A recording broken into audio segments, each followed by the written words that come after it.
తెలవారుజాముల్లో వెంకటరమణ తండ్రి సుప్రభాతము చేసెను సురులే రమణ.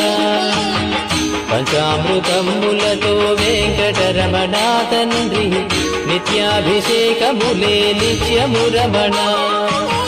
వజ్రమకుటంబుతోను వెంకటరమణ తండ్రి శంకు చక్రధారుడవే తిరుమల రమణ.